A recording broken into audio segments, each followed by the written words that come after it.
सद्गुरु, शादी कितनी ज़रूरी है और मुझे ये कैसे पता चलेगा कि ये मेरे लिए सही रास्ता है? क्या आप शादीशुदा हैं? नहीं।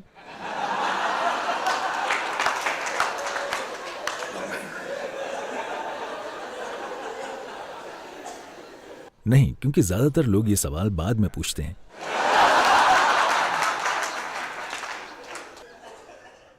आप सही समय पर पूछ रहे हैं।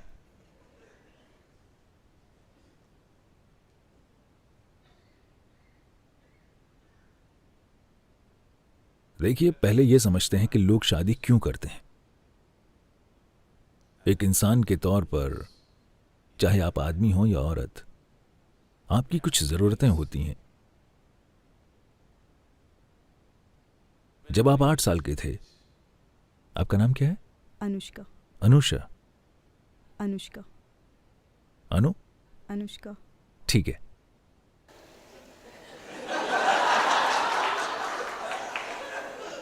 अगर आप शादी करेंगी तो हम आपका नाम आधा काट देंगे, हम आपको अनु बना देंगे। क्योंकि शादी करने के लिए आपको संस्कृत विद्वान कहां मिलेगा।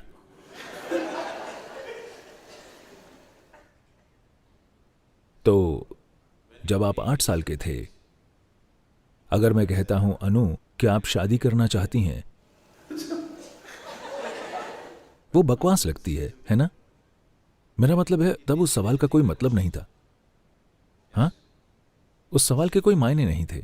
अगर मैं आपसे तब पूछता जब आप 6 के थे, तो उसका कोई मतलब नहीं होता। जब आप 8 के थे, तो ये इस पर निर्भर करता है कि आपका परिवार किस तरह का है। ये या तो एक मजाक होता, या आप इसका विरोध करते, या इसे वाकई समझे बिना आप हाँ कह देते। अगर मैं ये सवाल आपसे 14 साल की उम्र में पूछता, तो आप थोड़ा शर्माते, क्योंकि आप सोचने लगे थे।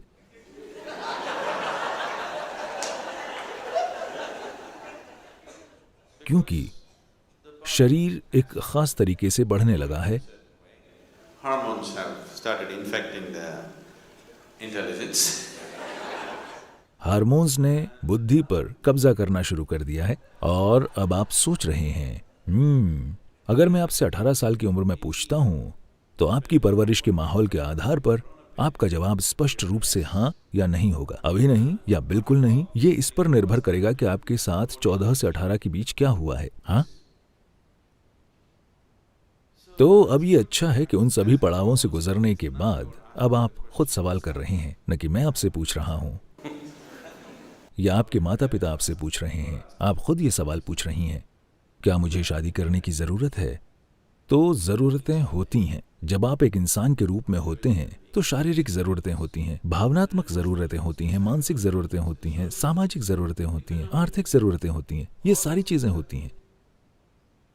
लोग शायद इन चीजों के बारे में जागरूकता से नहीं सोचना चाहेंगे, क्योंकि उन्हें लगता है कि अगर वो इन चीजों के बारे में सोचेंगे तो उनकी शादी बदसूरत हो जाएगी। पर वैसे भी ये चीजें तो हैं ही। अगर ये अरेंज्ड मैरिज है, तो कोई दूसरा इस बारे में सोच रहा है। अगर आप इसे खुद अरेंज कर रहे हैं, तो आप निश्चित ही इस बारे में सोच रहे हैं। हाँ या नहीं?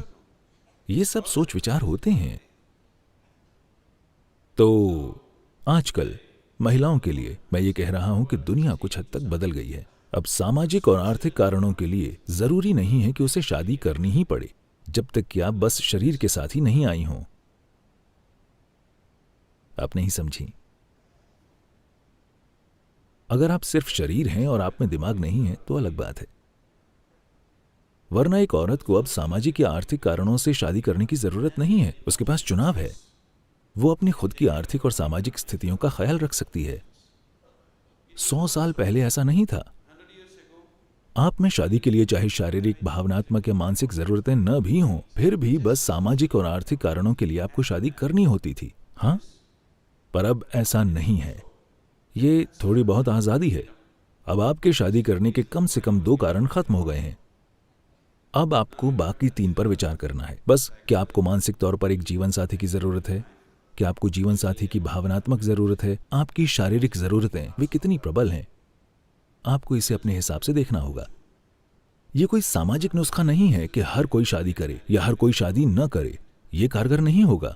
एक व्यक्ति के रूप में आपकी जरूरतें कितनी तीव्र हैं। अगर ये एक हल्की जरूरत है जिससे आप आसानी से पार जा सकते हैं, अगर ये एक छोटे दौर की जरूरत है, तो शादी मत कीजिए। मैं आपको बता रहा हूं, क्योंकि बंध जाने का कोई फायदा नहीं है।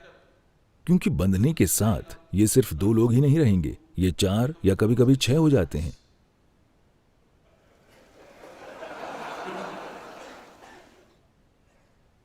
मैं ये नहीं कह रहा हूं कि यह गलत है। क्या आप इसे चाहती हैं? यही सवाल है। हर इंसान को खुद के लिए सोचना चाहिए, न कि सामाजिक मानदंड से चलना चाहिए। सामाजिक चलन चाहे जो भी हो, मैं शुरू से ठीक यही बात कह रहा था। आप आध्यात्मिक सिर्फ तभी बनते हैं जब आपके चुनाव 100% खुद के होते हैं और आप दूसरी ताकतों से प्रभावित नहीं होते। आपको चुनना है कि क्या ये जरूरी है। अभी लोगों ने दूसरी तरह के समाधान ढूंढ लिए हैं। पश्चिम में और भारत में भी काफी हद तक ये होने लगा है। ठीक है, हम शादी नहीं करेंगे, हम दोनों बस साथ रहेंगे, हम लोग साथ साथ रहेंगे। तो ये साथ रहना, अगर आप बस एक इंसान के साथ रह रहे हैं तो ये वैसे भी शादी ही है, ठीक है, चाहे आपके पास शादी का सर्टिफिकेट हो या ना हो। पर अगर आप सोच रहे हैं कि आप हर सप्ताह अपना साथी बदल सकते हैं, तब आप खुद को एक गंभीर नुकसान पहुंचा रहे हैं। क्योंकि जैसे आपके मन में याददाश्त होती है, वैसे ही आपके शरीर में याददाश्त का भाव बहुत अधिक प्रबल होता है। इसी वजह से हम आपको ऐसे स्थानों में ले जाते हैं, भले ही आप तार्किक रूप से कुछ न समझें। उन्होंने लगातार ऊर्जा के स्थान और दूसरे प्रकार की संभावनाओं के स्थान इसलिए बनाए हैं क्योंकि शरीर उसे आत्मसात कर लेगा और याद रखेगा। शरीर की याददाश्त का भाव बहुत प्रबल होता है। शरीर इसे आत्मसात कर लेगा और याद रखेगा। हो सकता है आप हिमालय को भूल जाएं, लेकिन शरीर हिमालय को नहीं भूलेगा, ये हमेशा याद रखेगा। आप भूलने की बीमारी के कारण पूरी याददाश्त खो सकते हैं, लेकिन भौतिक शरीर में यादें बनी रहेंगी। शरीर इसे नहीं छोड़ेगा। बस क्योंकि आपने अपनी याददाश्त खो दी है, तो इस वजह से आप अपने कर्म तक को नहीं खोने वाले हैं। तो शारीरिक नजदीकी को हमेशा से, यहां इस परंपरा में इसे ऋणानुबंध कहा जाता है। ये शरीर याददाश्त का एक गहरा भाव विकसित कर लेता है और इस तरह की बहुत सारी यादें एक खास स्तर का भ्रम और एक खास स्तर की पीड़ा पैदा करती हैं। आप इसे स्पष्ट रूप से देख सकते हैं, आप इसे बहुत साफ देख सकते हैं। जो लोग अपने जीवन के साथ लापरवाह हैं, वो सही मायने में आनंद को कभी नहीं जान पाएंगे। वे बस वैसे ही रहते हैं। कृपया आप इसे अपने आसपास ध्यान से देखें। ये साफ दिखता है। जो लोग अपने शरीर को लेकर अनुशासित नहीं हैं, वे कभी पूरी तरह से हंस नहीं सकते, नहीं पूरी तरह से रो सकते हैं।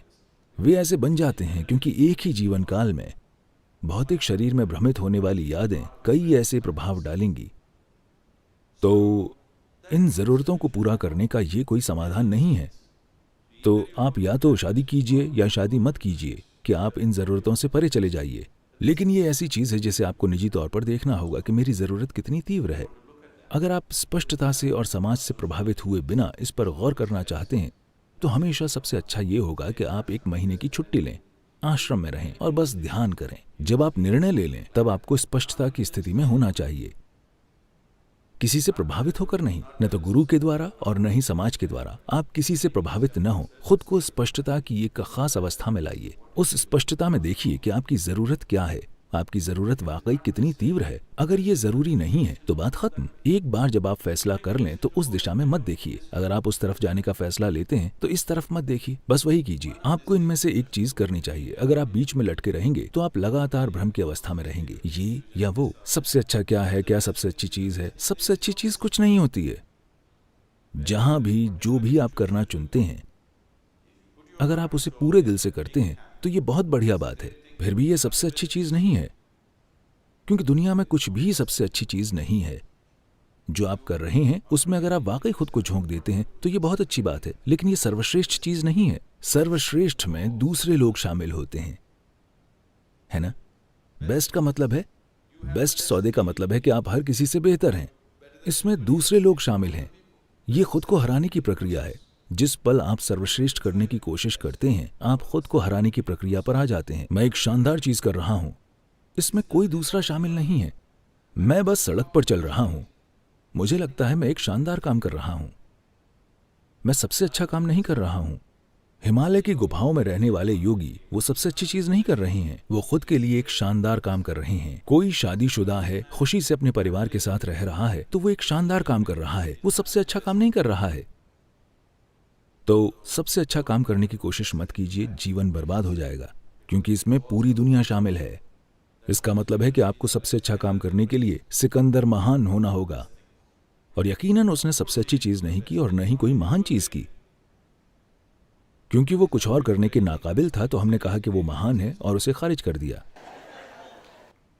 क्योंकि वो असल में मनुष्य कहलाने की किसी भी श्रेणी में नहीं आता। तो ये ऐसी चीज है जिसके लिए आप अपने अंदर स्पष्टता का एक स्तर लाइए और अपना निर्णय लीजिए। एक बार जब आप फैसला कर लें फिर कोई भटकाव नहीं होना चाहिए, निश्चल तत्वम जीवन मुक्ति। क्योंकि निश्चल तत्वम जीवन मुक्ति। अगर आप जो भी आप कर रहे हैं, आप बस पूरी भागीदारी से झाड़ू लगाते हैं, हर दिन आप झाड़ू लगाएं, आपको आत्मज्ञान मिल जाएगा। मैं मजाक नहीं कर रहा हूं,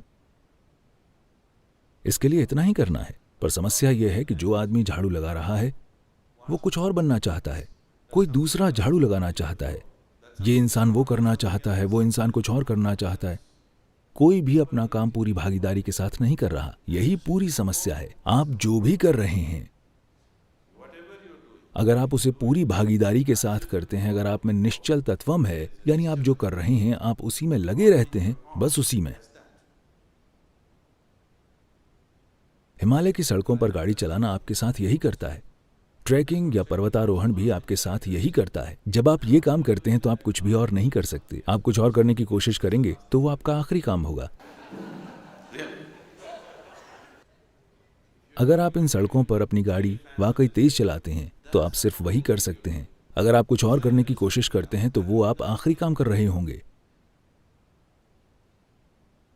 तो आप अपना जीवन उस तरीके से जिएं, आप जो भी कर रहे हैं आप बस पूरी तरह वही करें। अगर आप में वो निश्चल तत्वम है तो आप चाहे जो करें वो ठीक है, पर हर दिन बदलते रहना। जो लोग 15 साल से शादीशुदा हैं अब वो सोच रहे हैं शायद मुझे ब्रह्मचर्य लेना चाहिए था। जो लोग 10 साल से ब्रह्मचारी हैं अब वो सोच रहे हैं शायद मुझे शादी कर लेनी चाहिए थी। ये जीवन की अंतहीन बर्बादी है।